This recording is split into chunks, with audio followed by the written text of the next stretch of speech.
Welcome to my channel. In this episode, we are continuing with our function. In this, we are moving to inverse of a function.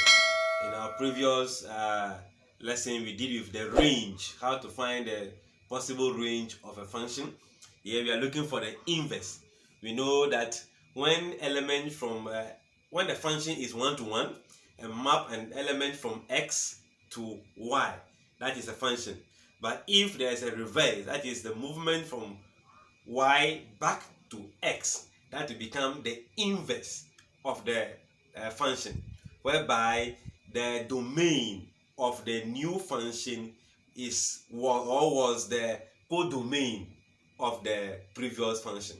What I mean is that if I have a function x mapped to y, we have a set of x mapped to y. This is the function. But if this is also moving back, that is the y is moving back to x, that becomes the inverse, whereby this is now the domain, which used to be the range. So now when the range becomes the domain, we call it what? Inverse. So you can see that the movement is now going to move from y mapped to x. It will be y mapped to x. So it means we need to make y the subject in order to have it stand on the left, moving to the right. So the step involved is that 1. Replace the function, the f of x, with y in the equation given to you. Then 2. Interchange x and y. You see, we are moving from x to y, now y to x. So we interchange the position.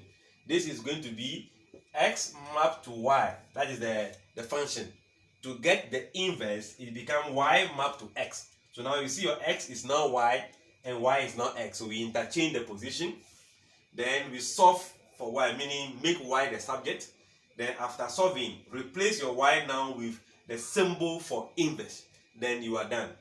So for example, we have to find the function g of the real variable x is defined as this: 1 over x plus 3, where x cannot be negative 3. We have to find the inverse of the function. So how do we do that? So there is no equation here.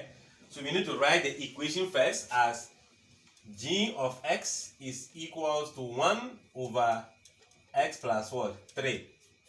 So now we have the equation as we are looking for. So now let y equals to g of x. That simply means y is equals to 1 over x plus what? 3. That is the first step. The second step says interchange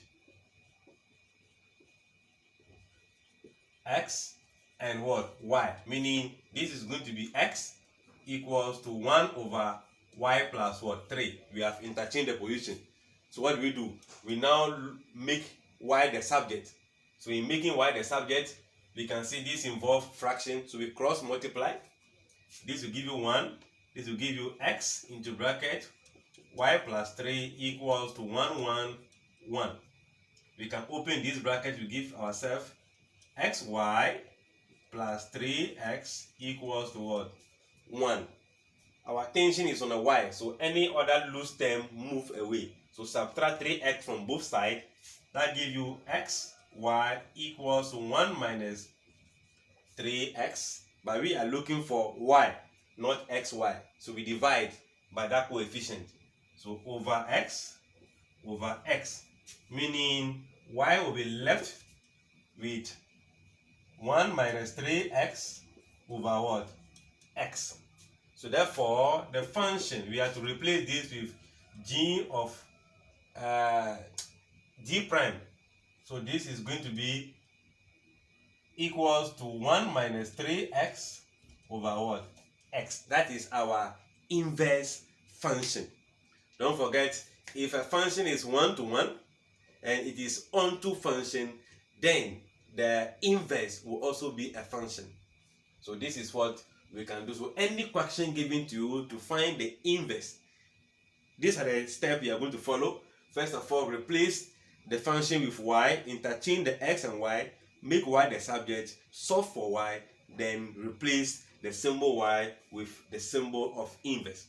I believe the concept is clear for inverse of a function. Thank you so much for watching.